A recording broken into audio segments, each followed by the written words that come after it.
سب سے پہلا معیار وہ ہے مشن رسول کو اپنانا، اور جو دعوت رسول صلی اللہ علیہ وسلم ہے اس پر اخلاص کے ساتھ ایمان رکھنا۔ دوسری بات میں نے ذکر کی کہ معیار پیغمبر کریم صلی اللہ علیہ وسلم کی سنت سے پیار اور بدعات سے نفرت۔ جب تک آپ کی سنت سے محبت اور بدعات سے نفرت نصیب نہیں ہوتی، اس وقت تک محبت رسول کی سچائی نصیب نہیں ہوتی۔ اس سلسلہ میں گزشتہ بیان میں نے آپ حضرات کے سامنے بہت ساری مثالیں ذکر کی تھیں کہ اصل بات جو ہے وہ ہے اتباع رسول، اور اس کے مقابلہ میں ہے اتباع الہویٰ، خواہش کی اتباع، چاہے وہ خواہش کسی بڑے کی ہو یا چھوٹے کی ہو، تقلیداً ہو یا تجدیداً ہو، جس رنگ میں بھی ہو، تو ہوا اور خواہش کی اتباع یہ ہے ضلالت کی بنیاد، اور پیغمبر کی اتباع ہے ہدایت کی بنیاد۔ اسی معیار پر صحابہ کرام علیہم الرضوان کا ذہن تیار ہوا کہ چھوٹی سی چھوٹی بدعت کو بھی وہ برداشت نہیں کرتے تھے۔ ذرا سی بدعت آ گئی، بدعت سے پرلے درجے کی نفرت، حتیٰ کہ حضرت عبداللہ ابن عمر رضی اللہ تعالی عنہ ان کو چھینک آئی، اور چھینک میں ضابطہ ہے جس کو چھینک ہے وہ الحمدللہ کہے گا، سننے والا یرحمک اللہ کہے گا۔ تو انہوں نے الحمدللہ کہا، اور سننے والے نے کہا یرحمک اللہ وسلام علی رسول اللہ۔ اب بظاہر یہ جو جملہ ہے یرحمک اللہ کے ساتھ سلام علی رسول اللہ، اس میں تو کوئی خرابی نہیں، اللہ تجھ پہ رحم کرے اور نبی کریم علیہ السلام پہ سلام ہو۔ لیکن حضرت عبداللہ ابن عمر کو اتنا غصہ آیا کہ بعض روایات میں یہ لفظ ہے، فرمایا سلام علی امک، تیری ماں سے سلام ہو گئی، گویا کہ اس کو آر دلائی، اور فرمایا کہ اللہ کے رسول پہ بے حد سلام ہوں، لیکن آپ نے اس مقام پہ ہمیں یہ تعلیم نہیں دی، یہاں صرف ہے یرحمک اللہ، بس اسی پہ اکتفا کر۔ تو آپ اندازہ کر لیں وہ کوئی مروج طریقہ بھی نہیں بن گیا تھا کہ بدعت ایک خاص شکل اختیار کر جائے، ایک خاص حیت اختیار کر جائے یا التزام کی حد تک چلی جائے، نہیں، انہوں نے تو ایک جملہ کہہ دیا سلام علی رسول اللہ، لیکن اس کو بھی حضرت عبداللہ ابن عمر نے برداشت نہیں کیا تاکہ پیغمبر کی تعلیم مسخ نہ ہو، اپنی طرف سے کوئی زیادت یا نقص نہ آئے، دین محفوظ رہے۔ ایک آدمی عیدگاہ میں عید کی نماز سے پہلے نفل پڑھ رہا ہے۔ اب نفل پڑھنا تو کوئی گناہ نہیں، جتنے آپ نفل مرضی پڑھیں، لیکن جہاں کچھ معاملہ اور بن گیا، عیدگاہ میں عید کی نماز سے پہلے اس نے نفل شروع کیے، اور حضرت علی المرتضیٰ رضی اللہ تعالی عنہ نے اسے دیکھ لیا، اور دیکھ کر اس کے گریبان سے پکڑا اور عیدگاہ سے باہر کیا۔ اس نے آگے عجیب جملہ کہا، اس نے کہا اچھا اتنہا عن الصلاۃ، نماز سے روک رہا ہے، میں تو نماز ہی پڑھ رہا۔ آج بھی ہر بدعت کی بنیاد کہاں سے ہوتی ہے جی؟ حرج کیا ہے؟ ہم نے کون سی گالیاں نکالی ہیں بھائی؟ کون سا گناہ کیا ہے؟ نیکی تو کی ہے، عبادت تو کی ہے، اور یہ بدعت والی وہ لعنت ہے جو عبادت کے روپ میں آتی ہے، قرب کے روپ میں آتی ہے۔ اس لیے بدعتی کو توبہ کی توفیق نہیں ہوتی۔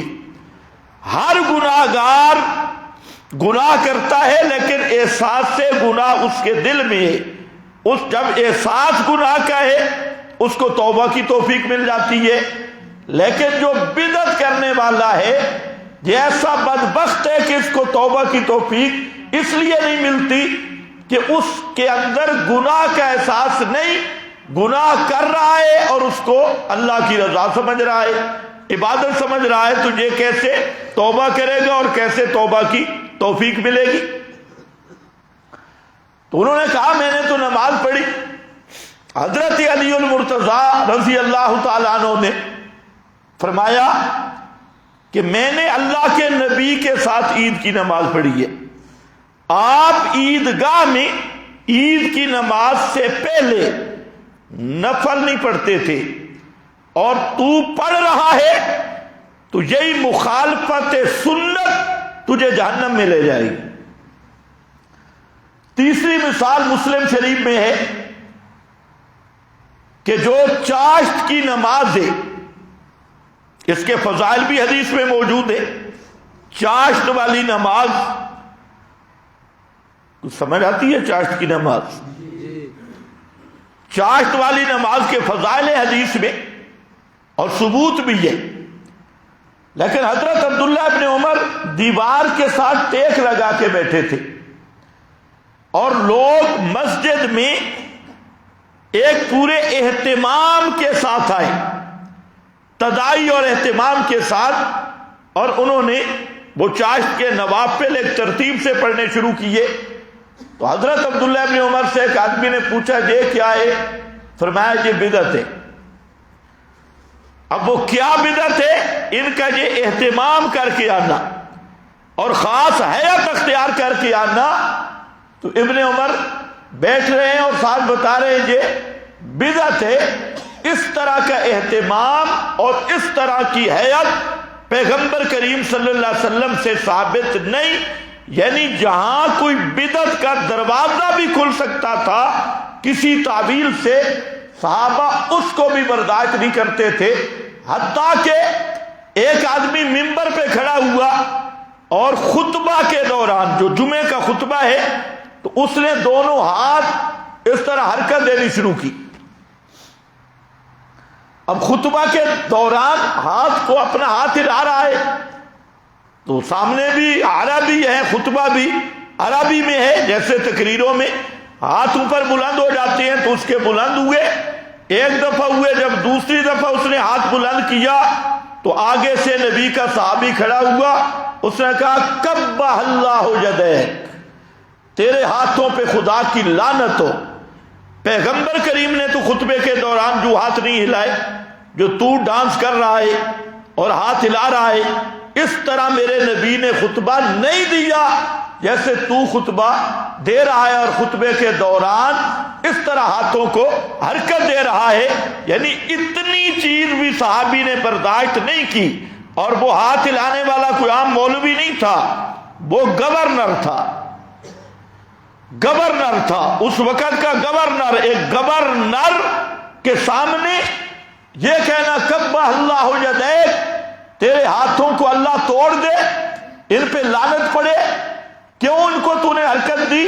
تو یہ وہ صحابہ کی غیرت تھی، اور یہ غیرت پیدا ہوتی ہے محبت رسول سے۔ جس آدمی کے دل میں پیغمبر کریم کی سچی محبت ہے وہ بدعت کو بھی برداشت نہیں کرتا، اور جہاں بدعت کا شبہ پڑ جائے اس چیز کو بھی برداشت نہیں کرتا۔ اور یہی غیرت تھی صحابہ کی جس سے دین محفوظ چلا آیا ہے۔ حضرت معاویہ رضی اللہ تعالیٰ عنہ طواف میں انہوں نے ایک رکن کعبہ کو بوسہ دیا، پیچھے ایک اور صحابی کھڑا تھا، اس نے کہا یہ آپ نے کیا کیا؟ حضرت معاویہ نے متوجہ ہو کر پوچھا کیوں؟ کہتے اللہ کے رسول تو جہاں بوسہ نہیں دیتے تھے۔ حضرت معاویہ نے کہا اصبتا، یار تیری بات ٹھیک ہے، بس اس کے بعد پھر اس جگہ بوسہ نہیں دیا۔ اور یہ چٹو قوم تو جہاں پہنچ جائے، کوئی قبر مل جائے، کوئی تعزیہ مل جائے، کوئی تبوت مل جائے، کوئی زندہ پیر حضرت صاحب ہے اس کے آگے بھی ہاتھ لگا کے، پیچھے کپڑے پہ ہاتھ لگا کے یہ تبرک حاصل ہو رہے ہیں۔ اور وہ صحابی حضرت معاویہ کو کعبہ کا رکن نہیں چومنے دے رہا، کہتے پیغمبر کریم نے جہاں بوسہ دیا ہے وہ حجر اسود ہے، حجر اسود کے علاوہ کہیں کعبے کی کسی چوکھٹ کو بھی چومنے کی اجازت نہیں ہے۔ اور حضرت معاویہ رضی اللہ تعالیٰ عنہ سے غلطی ہو رہی تھی، فوراً صحابی بول پڑا، اس نے کہا یہ کیا کر رہا ہے، پیغمبر کریم نے تو یہ نہیں کیا۔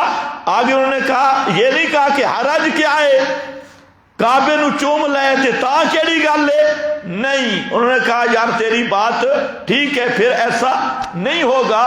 تو الغرض اگر آپ اصحاب رسول کی سیرت دیکھیں تو ان میں سب سے بڑا وصف یہ تھا کہ وہ سنت پہ جان دینے والے تھے، اور بدعت اور جہاں بدعت کا شبہ پڑنے والا تھا اس سے وہ اتنی نفرت کرتے تھے کہ کسی اور گناہ سے اس قدر نفرت نہیں جو بدعت یا شبہ بدعت پہ اصحاب رسول کو نفرت تھی۔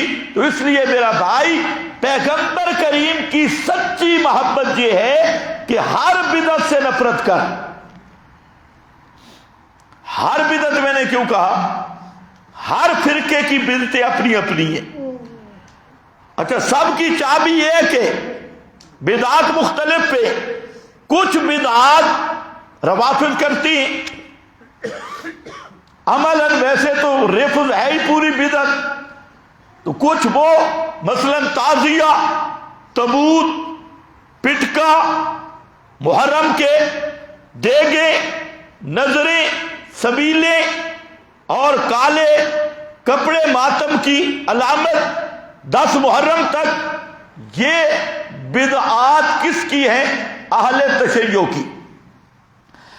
کچھ بدعات جو ہیں یہ ہمارا بریلوی طبقہ کرتا ہے، اور وہ خاص بدعات ہیں، اس کا نام انہوں نے رکھا ہے معمولات اہل سنت۔ معمولات تیجا، چوتھا، کل، 11ویں، 12ویں، اور اسی طریقہ سے ربیع الاول، عید میلاد النبی، اور اس طرح کے بہت ساری چیزیں وہ ہمارا بریلوی طبقہ کرتا ہے۔ اچھا، کچھ بدعات دیوبندی حضرات کرتی، ذکر جاہری کی مجالس، ٹریننگ، اور بدعی درود و سلام جس کا کوئی ثبوت نہیں ہے، ہیلے اسکات، اور اس طرح کی بہت ساری بدعات وہ دیوبندی مکتبہ فکر میں ہیں۔ اور کچھ ماشاءاللہ ہمارے جو اشاعت والے ہیں، کہلوانے والے، کچھ بدعتیں یہ بھی کرتی ہیں۔ ہر علاقے میں، سرگودا، منڈی بہاؤالدین، اوپر کے علاقوں میں جائیں تو وہاں پر اشاعتیوں نے ایک بدعت ایجاد کی کہ جہاں دوسرا طبقہ کل پہ ختم پڑھتا تھا اور تلاوت کرتا تھا، یہ بھی کل پڑھتے ہیں اشاعتی، لیکن یہ وہاں جا کے درس قرآن دے کے آتی ہے، اور پھر کیا کہتے ہیں، وہ ختم پڑھتے ہیں اور ہم کیا کرتے ہیں، درس قرآن دے کر آتی ہے۔ میں نے کہا وہ ایک دفعہ اگر وہ ختم پڑھے کل والے تو وہ ایک لعنت کا مصداق ہے کہ انہوں نے پرانی بدعت پہ عمل کیا، اور تم نے ایک بدعت گھڑی بھی ہے تو تم پھر ڈبل لعنتی ہو۔ ایک ہے بدعت اپنی طرف سے گھڑنا، تو پھر تو یہ ڈبل لعنتی بن گئے۔ اسی طریقہ سے جنازے کے بعد کی دعائیں، اس پر دیوبندی اور اشاعتی لڑتے ہیں بریلوی طبقہ سے، بھئی تم جو جنازے کے بعد دعا مانگتے ہو یہ بدعت ہے۔ دیوبندی مکتبہ فکر نہیں کہتا ہے کہ تم یہ بدعت کرتے ہو اور خود عیدین کے بعد اجتماعی دعا مانگتی ہیں، کچھ خطبے کے بعد اور کچھ جناب نماز کے بعد خود۔ اب وہ ان کو کہتا ہے یہ بدعت ہے، تو وہ کہتے ہیں نہیں نہیں یہ تو ہمارے اکابر کا معمول ہے۔ تو بھائی تمہارے اکابر کا معمول ہے تو دعا بعد الجنازہ پہ ان کے ساتھ کیوں لڑ رہے ہو؟ وہ ان کے اکابر کا معمول ہے۔ پھر تم لڑائی کا کیا مطلب؟ یا تو پوری بدعت چھوڑو، نہیں چھوڑنی، کچھ چھوڑنی ہے کچھ نہیں چھوڑنی، آدھی خود کر لینی ہے، آدھی سے ان سے لڑنے۔ اچھا سب کی چابی ایک ہی ہے، رافضیوں سے پوچھو بدعات تو کہتے ہیں جناب ہمارے اکابر کا معمول ہے، بریلوی طبقہ سے پوچھو ثبوت، کہتے ہیں یہ تو معمولات اہل سنت ہے، دیوبندی طبقہ سے پوچھو معمول اس کا ثبوت، کہتے ہیں ہمارے اکابر کر گئے۔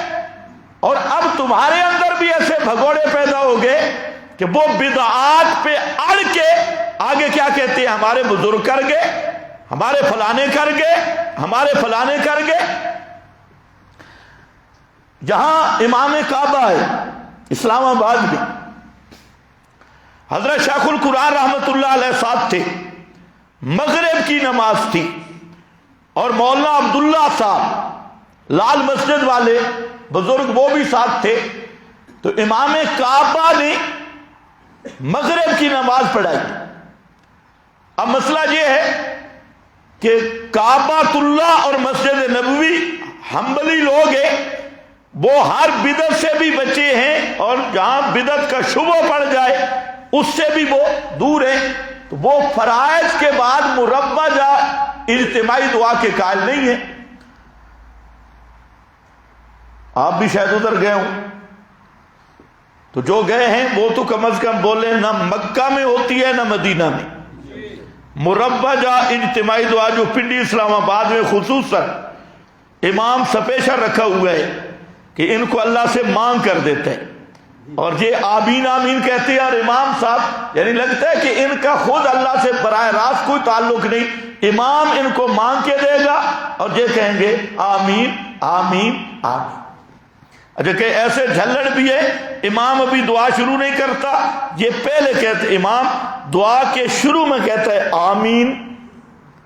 بھائی اس امام کو یہ تو بتاؤ بھائی آمین دعا کے آخر میں ہوتی ہے، یہ شعا آمین شروع میں کر رہا ہے۔ خیر، تو امام کعبہ نے مغرب کی نماز پڑھائی۔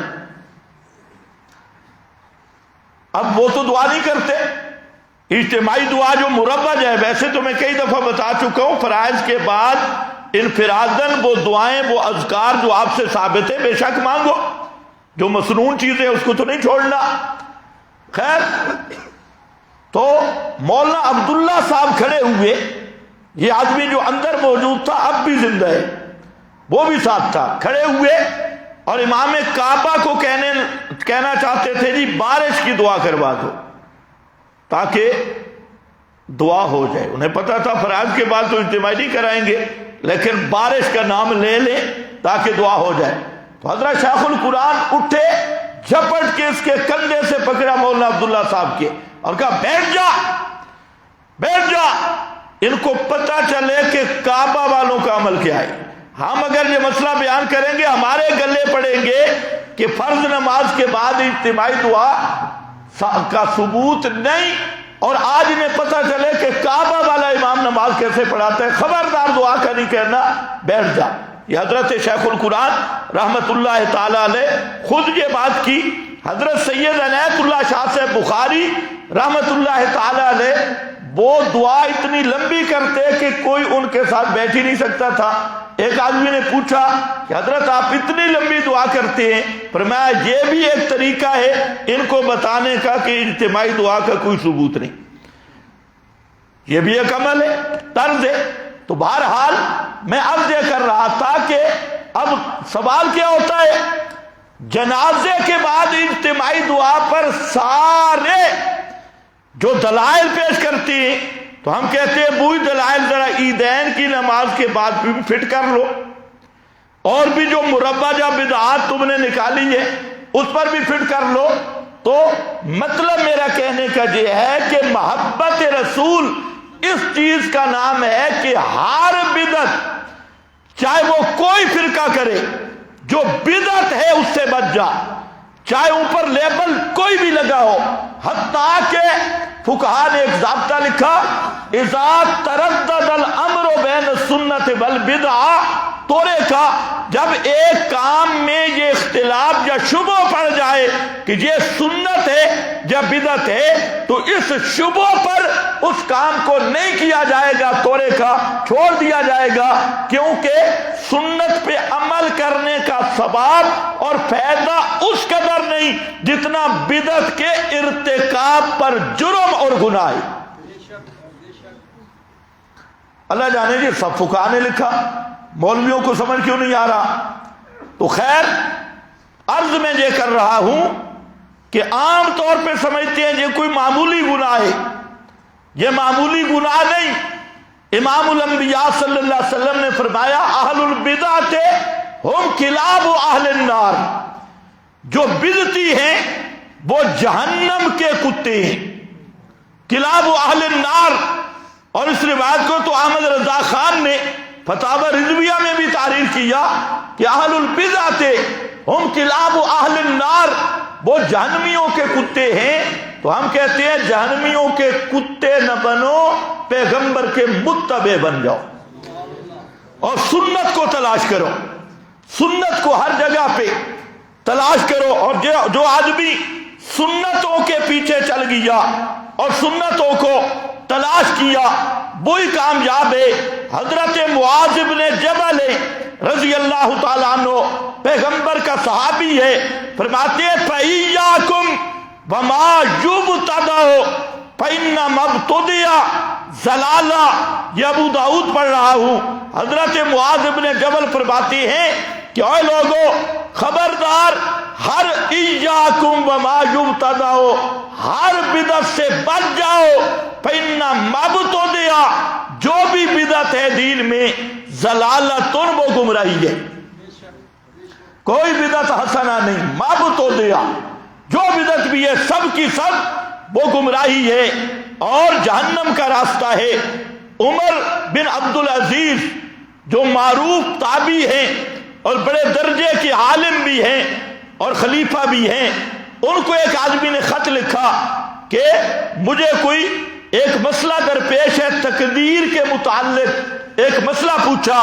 تو عمر بن عبدالعزیز نے وہاں پر عجیب جواب دیا، اس نے کہا اما بعد اوصی کا بتقوی اللہ، اما بعد میں تجھے وصیت کرتا ہوں اللہ سے ڈرنے کی، بتقوی اللہ، اللہ سے ڈرنے کی وصیت کرتا ہوں، والاقتصاد فی امرہ واتباع سنت نبیہ، اللہ کے امر جہاں اللہ کا حکم ہے انصاف کے ساتھ اس حکم پر اکتفا کر، اسی پہ عمل کر اور پیغمبر کریم صلی اللہ علیہ وسلم کی سنت پہ چل صلی اللہ علیہ وسلم۔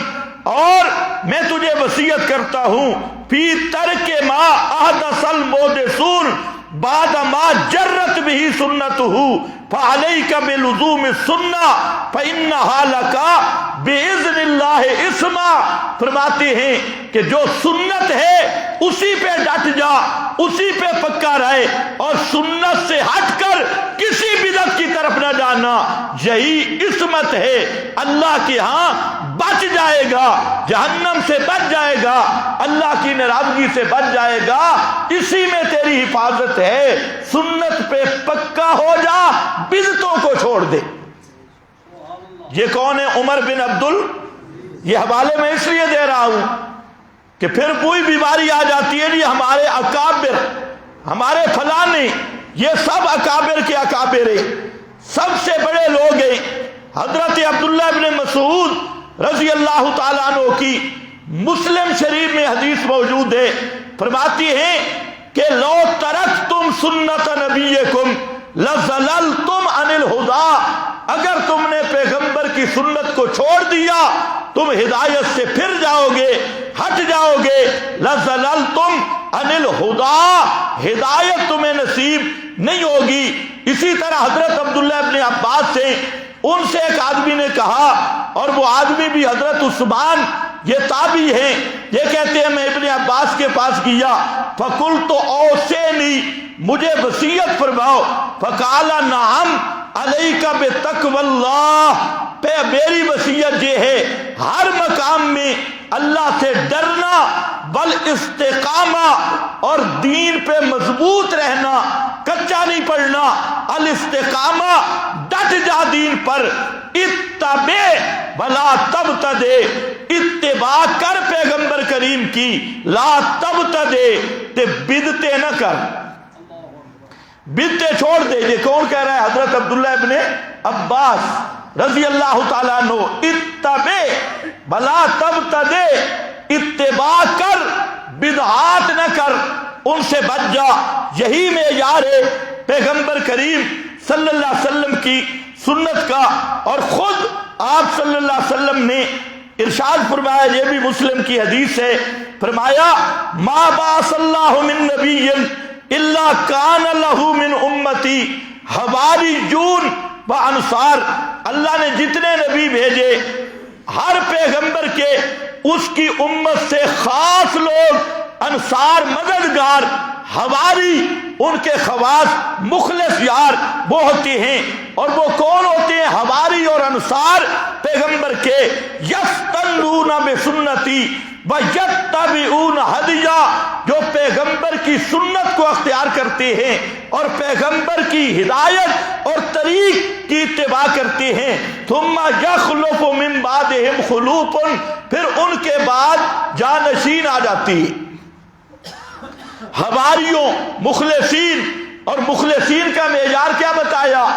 پیغمبر کے انصار مددگاروں کا معیار کیا ہے؟ یستنون بسنتی ویہتدون یتبعون ہدیہ، پیغمبر کا مخلص اور پیغمبر کا مددگار وہ ہے جو پیغمبر کی سنت کو اپنائے، پیغمبر کے طریق کو اپنائے۔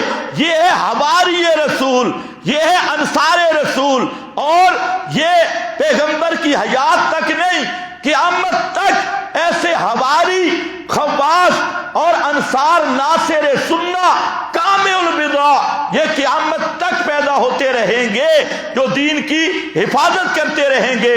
تو فرمایا یہ تو ہیں سچے محب رسول، سچا محبت رسول کرنے والا وہی ہے جو یستنون بسنتی یتبعون ہدیہ، پیغمبر کے طریق کو اپنائے۔ فرمایا اس کے بعد آ جاتی ہیں یخلف من بعدہم خلوف، یہ عامی لوگ نہیں، یہ ملا لوگ ہیں،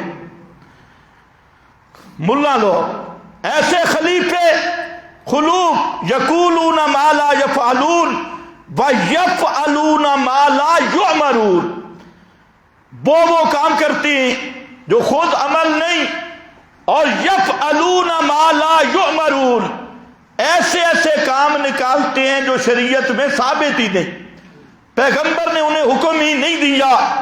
آگے ذرا آپ سے خطاب ہے، یہاں تو ان مولویوں کی بات ہے کہ ایسے کام کرواتے ہیں جو پیغمبر کی شریعت سے ثابت ہی نہیں، تم نے کیا کرنا ہے؟ فرمایا من جاہدہم بجدہ فہو مومن، ایسے آدمی کے ساتھ جو تلوار سے جہاد کرے، من جاہدہم بجدہ فہو مومن، جو تلوار سے جہاد کرے، ہاتھ سے، وہ مومن ہے۔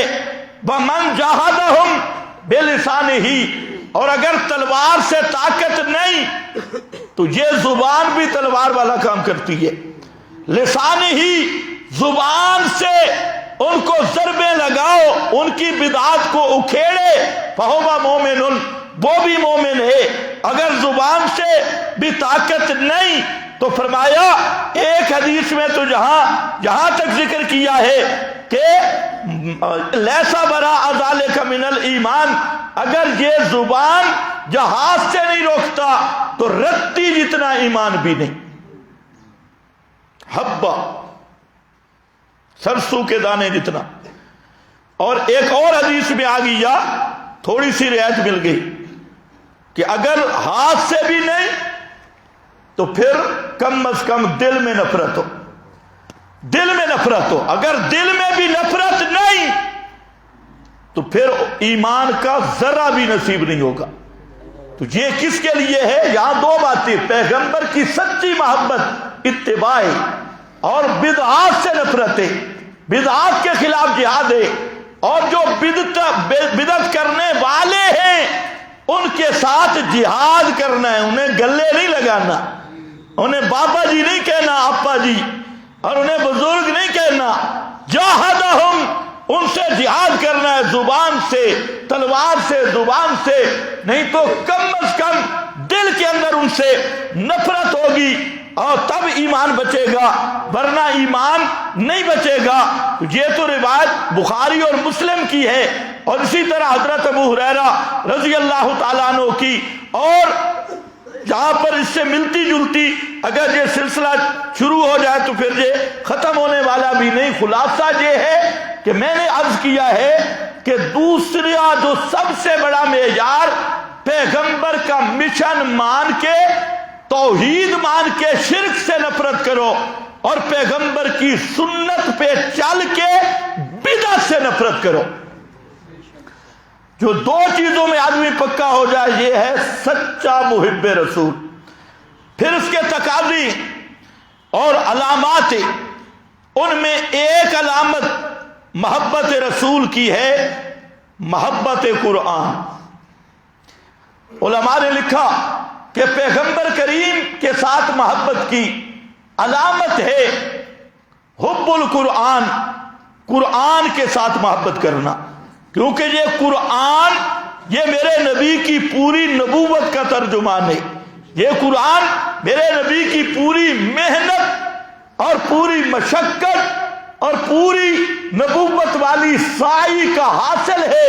اسی لیے امام قرطبی رحمہ اللہ، امام بغوی نے لکھا ہے من بلغہ القرآن کأنما رأى النبی، جس کے پاس قرآن مقدس پہنچ گیا اور اس نے قرآن سمجھ لیا، وہ جان لے اس نے پیغمبر کی اس طرح سمجھے کہ زندگی میں دین سیکھا ہے.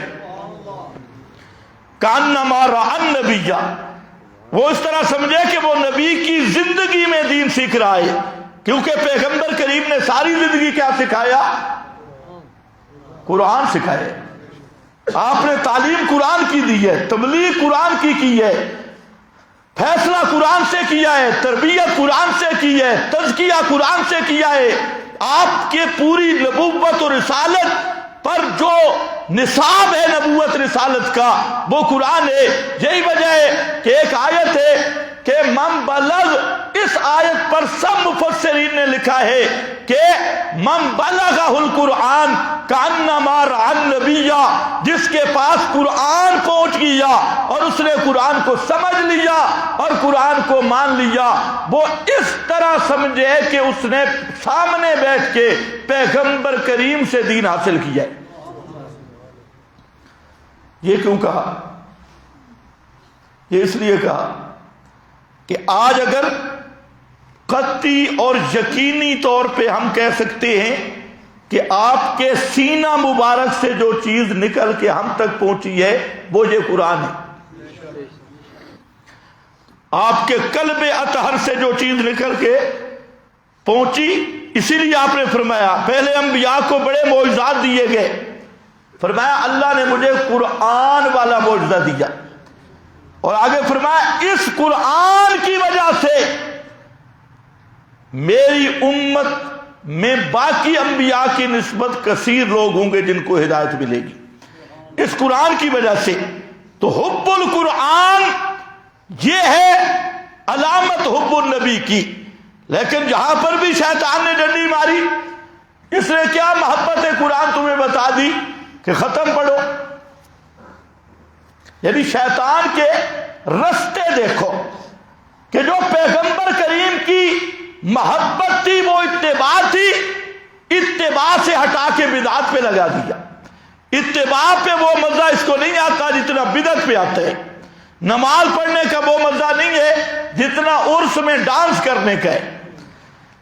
مسجد میں آنے کا وہ مزہ نہیں ہے جو بابے کے مزار کا طواف کرنے کا ہے. کعبۃ اللہ کی حج میں اس کو وہ چس نہیں آتی جو لالا شہباز قلندر کا وہ گٹر کا پانی پینے میں سے چس آ رہی ہے، تو پیغمبر محمدی نظام میں اسے عدل و انصاف نظر نہیں آتا، اور اپنے آپ کو محمدی کہہ کر اپنے اندر نظام عادل اور انصاف وہ کس سے لے رہا ہے؟ امریکہ اور برطانیہ سے۔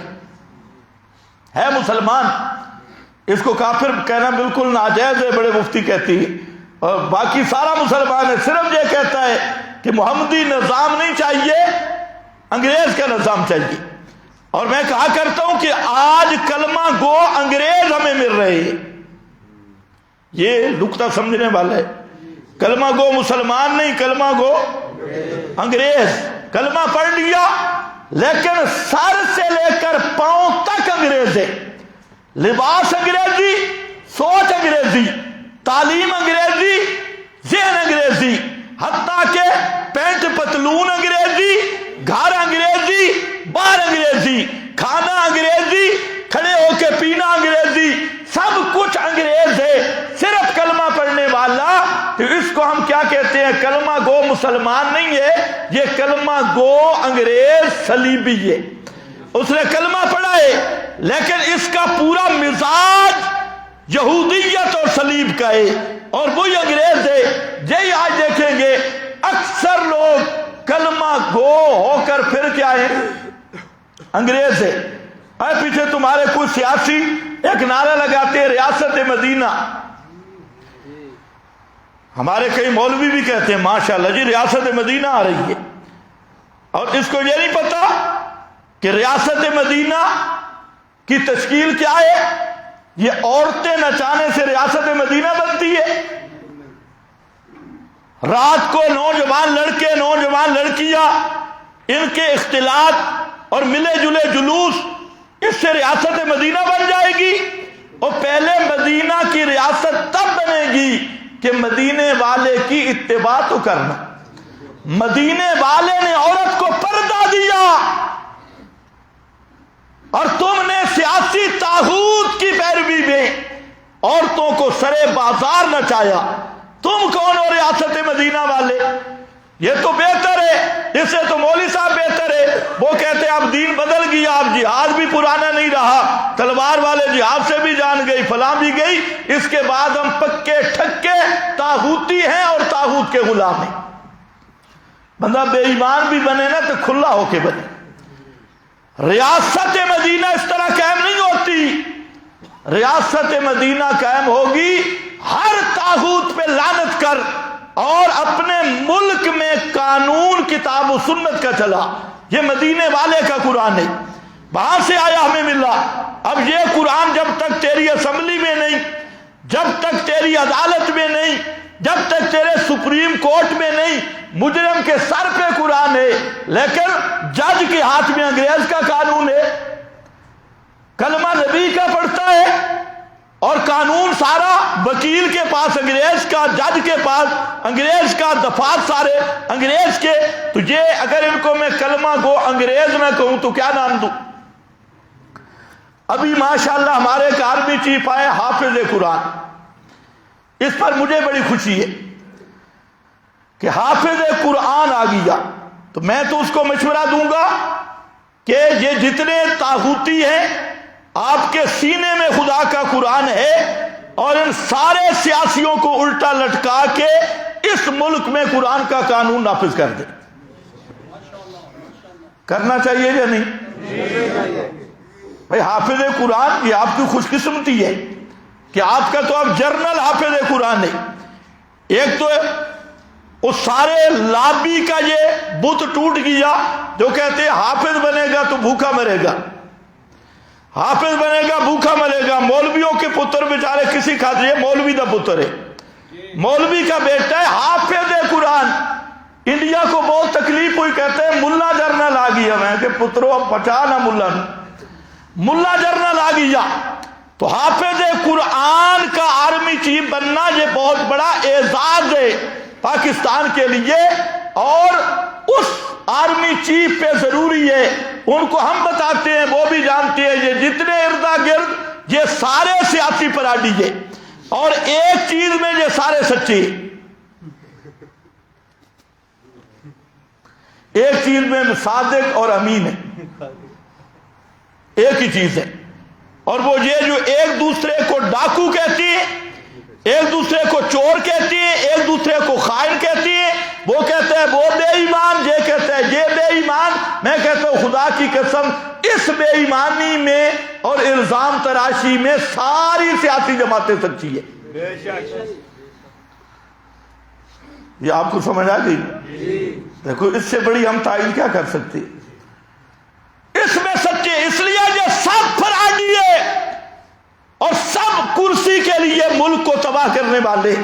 تو آرمی چیف سے بھی ہماری گزارش ہے، آپ حافظ قرآن ہیں اور آپ ہماری کمپنی کے آگے، تو اب یہی قرآن جو سینے میں ہے وہی قرآن سپریم کورٹ میں آئے، جو قرآن سینے میں ہے وہی پاکستان کے قانون میں آئے، پتہ چلے اور قرآن کا حق ادا ہو جائے تاکہ دنیا میں بھی کامیابیاں ملے اور آخرت میں بھی نجات ملے۔ خیر آؤ، قرآن سے محبت ختم پڑھنے سے حاصل نہیں ہوگی، یہ شیطان نے لگایا ہے۔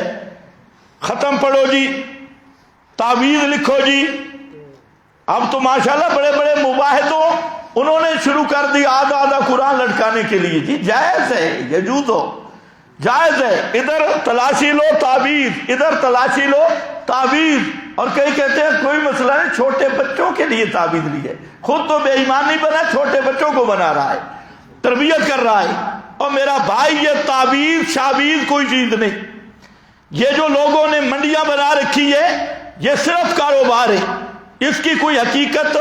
پیغمبر کریم نے پوری زندگی ایک تعویذ نہ لکھا ہے نہ لکھوایا ہے۔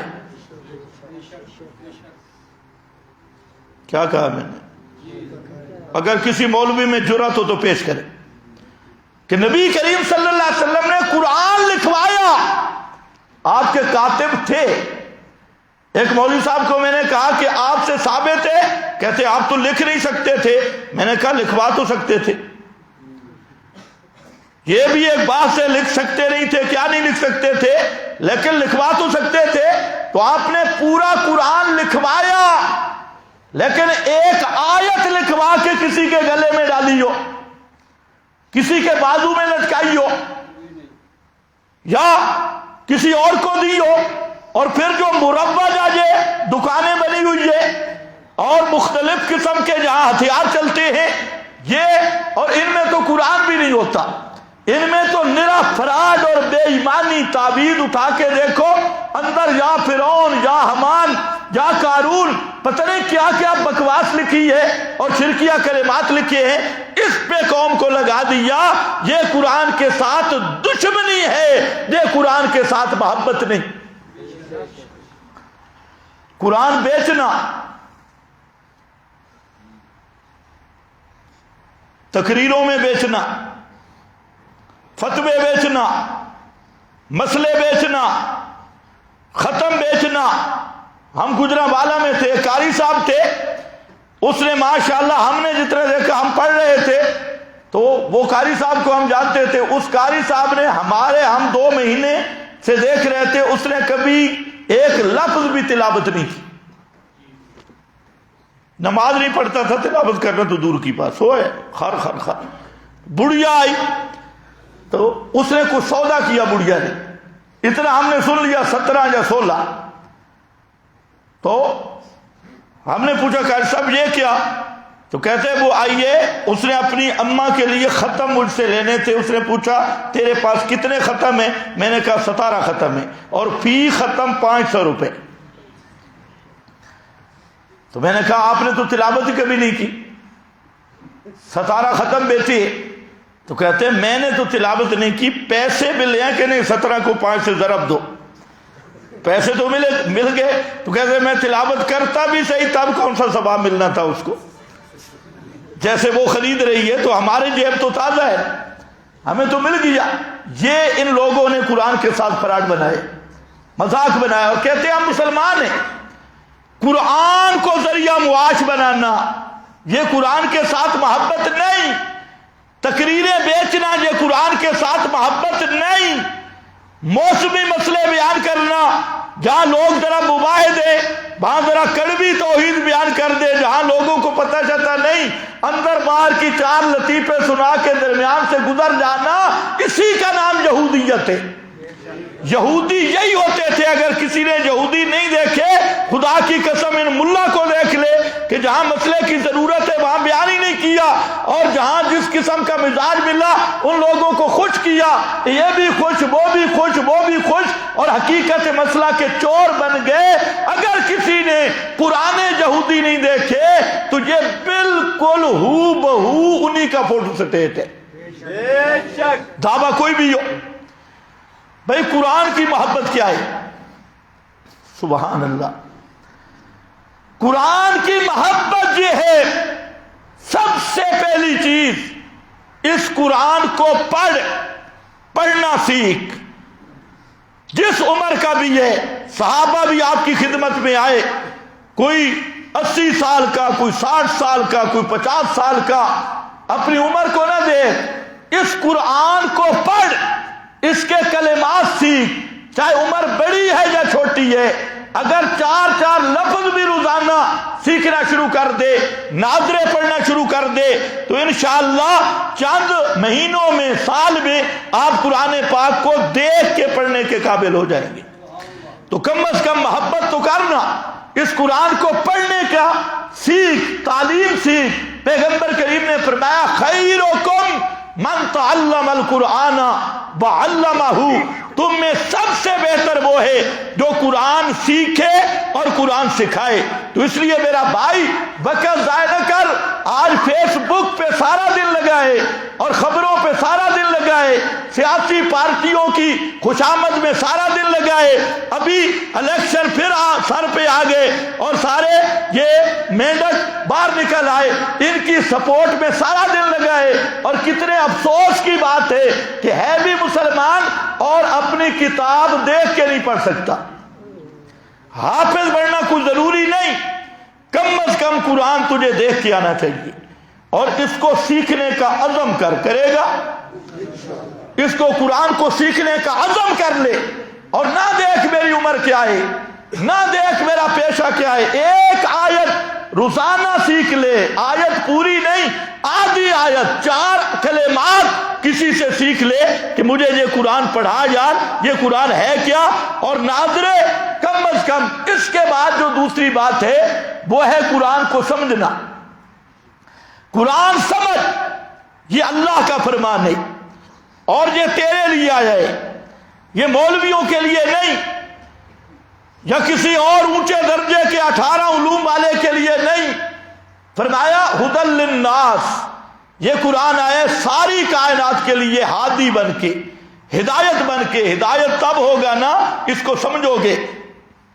اور کتنے افسوس کی بات ہے کہ مسلمان قوم یہودی سے اگر پوچھیں وہ اپنے مذہب کی کتاب سمجھتا ہے، عیسائی سے پوچھیں وہ اپنے مذہب کی کتاب سمجھتا ہے، مسلمانوں کے فرقوں سے پوچھیں جتنے فرقے بنے ہیں، رافضی کا بچہ ہے یا ان پڑھ ہے وہ اپنے مذہب کو سمجھ رہا ہے، کسی اور کا بچہ ہے اپنے مذہب کو سمجھ رہا ہے، اپنے مولوی کی سمجھتا ہے، اپنے مذہب کے اصول سمجھتا ہے۔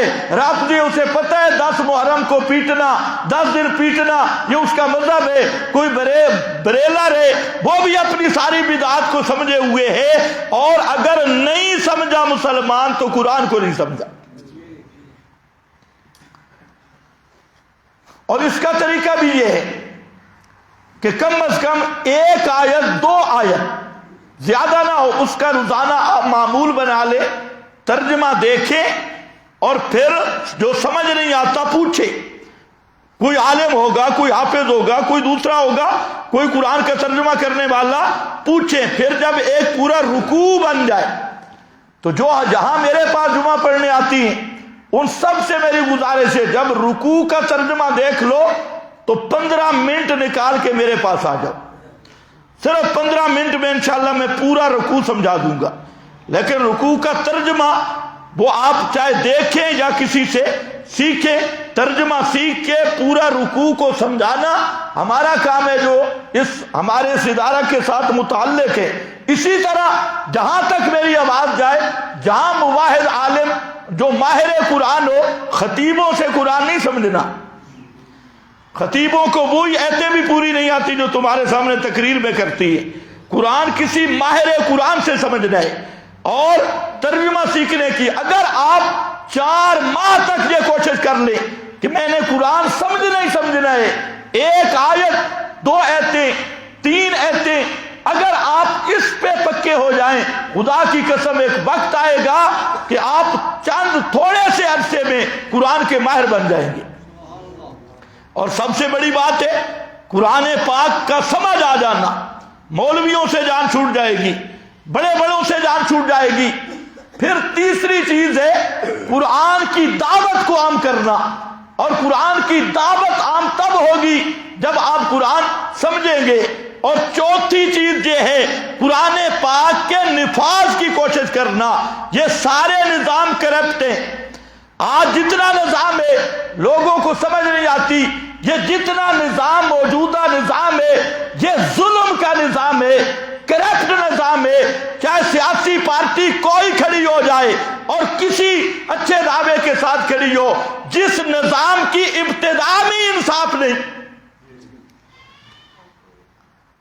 جمہوریت جو ہے اس کی ابتدا میں انصاف ہے جی؟ سوچ لو، اگر ایک عالم کا ووٹ ہے ایک چوڑے چمار کا ہے، کتنا فرق ہے؟ جو ایک عالم اور سپریم کورٹ کے جج کی رائے اور ایک چوڑے چمار کی رائے برابر ہے، اس نظام میں تمہیں انصاف ملے گا؟ اور جس نظام میں دنیا کے بدماش، لچے، لفنگے، کذاب، زانی، شرابی، اور جن کو نہ قرآن کا پتہ نہ کلمے کا پتہ نہ سیدھا کوئی لفظ کہہ سکتے ہیں، تمہارے وزیر اعظموں کا تو یہ وزرائے عظما کا تو یہ حال ہے کہ لا الہ الا اللہ، یہ ابھی ہمارے سابق وزیر اعظم نے اتنا زور لگایا اور ابھی 15-20 دن ہو گئے کہ اب وہ لا الہ الا اللہ کے کلمات صحیح پڑھ رہا ہے. اس سے پہلے وہ لا الہ الا اللہ پڑھتا تھا، لا الہ الا اللہ نہیں پڑھ سکتا تھا. یہ تمہارے وہ ہے ریاست مدینہ والے، اور جو دوسری گنجی سرکاریں ہیں ان کا بھی آپ نے حال دیکھا کہ ایک آیت لکھ کے سامنے پڑھی ہے اور ناظرے دیکھ کے آیت ایک پڑھ رہا ہے اقوام متحدہ میں جا کے اور غلطیاں 4 کر رہا ہے. یہ آپ کے لیڈر ہیں جن کے لیے آپ رات دن بے چین ہیں اور آپس میں گھروں میں لڑ رہے ہیں، میں فلانی پارٹی کا ہوں، میں فلانی. میں یہ صاف بات کہتا ہوں کہ موجودہ یہ نظام یہ سارا ظلم پہ مبنی نظام ہے، کرپٹ نظام ہے. چاہے وہ کسی جماعت کے عنوان سے بھی ہو، نظام عادل وہ ہے جو نظام محمد مصطفیٰ ہے، اور نظام انصاف وہ ہے جو نظام محمد مصطفیٰ ہے. اور محمدی نظام کے قانون کی کتاب یہ کتاب اللہ کی کتاب ہے. یا تو کہ یہ قرآن کامل نہیں، جب قرآن کامل کتاب ہے تو پھر ظالمہ قرآن تیرے گھر میں پڑا ہے اور تو انگریز اور فیصلے ان انگریزی طاغوت دجالوں کے لے کے پھرتا ہے. تو پھر تجھے کلمہ گو انگریز نہ کہوں تو کوئی اور نام بتا دے، اس سے یاد کر لوں. بآخر دعوانا الحمدللہ.